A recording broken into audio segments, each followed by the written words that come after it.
Député. Pour le groupe Union des droites pour la République, la parole à Monsieur Bloch. Ça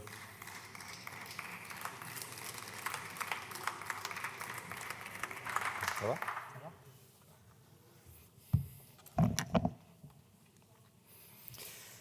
Monsieur le Président, Madame la Ministre, Monsieur le Président de la Commission, Messieurs les rapporteurs, mes chers collègues, en préambule de mon propos, je souhaite rendre hommage à un Français célèbre à travers le monde.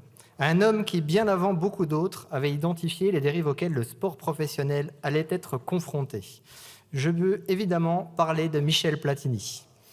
À la suite de l'arrêt Bosman de 1995, qui a profondément bouleversé l'équilibre du football européen, Michel Platini n'a cessé de défendre une véritable exception sportive européenne afin de préserver la formation, l'ancrage territorial des clubs et l'équité des compétitions.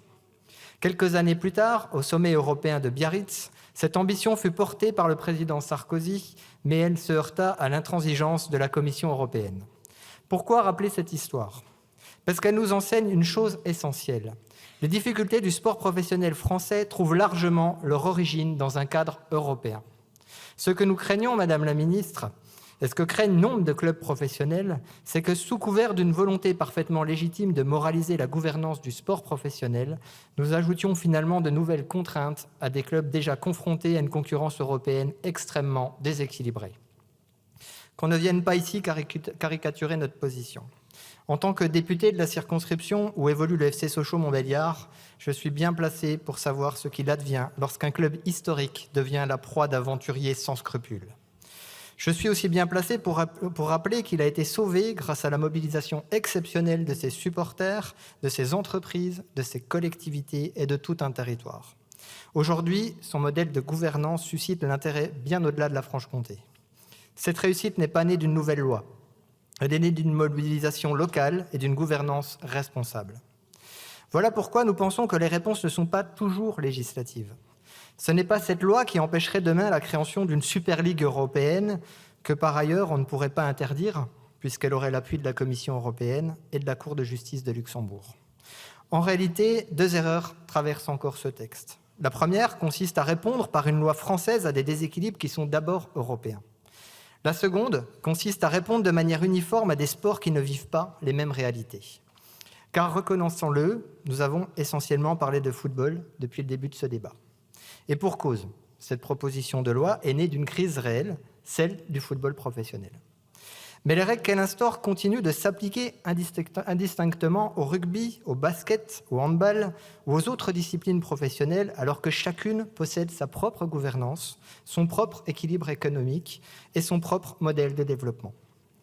C'est étonnamment pour cette raison que notre groupe avait fait le choix de l'abstention en première lecture.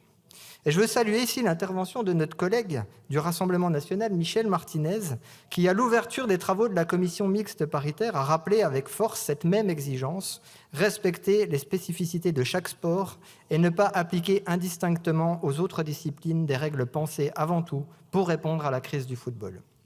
Malheureusement, la commission mixte paritaire n'est pas allée jusqu'au bout de cette logique. Malgré quelques mesures de bon sens, notamment en matière de transparence, de protection du sport amateur et d'encadrement de certaines dérives, le texte demeure tout de même imparfait. Il continue d'ajouter des contraintes qui interrogent la liberté d'entreprendre et la compétitivité de nos clubs. Il continue de privilégier une réforme de la gouvernance sans répondre véritablement aux difficultés économiques qui fragilisent aujourd'hui le sport professionnel français.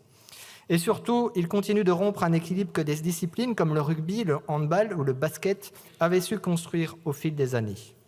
Nous aurions souhaité un texte qui ne prenne pas le risque d'affaiblir nos clubs, un texte qui tienne davantage compte de la diversité des sports professionnels.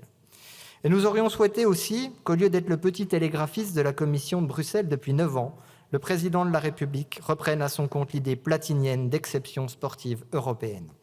Pour toutes ces raisons, nous nous abstiendrons sur ce texte. Je vous remercie. Merci, monsieur le député.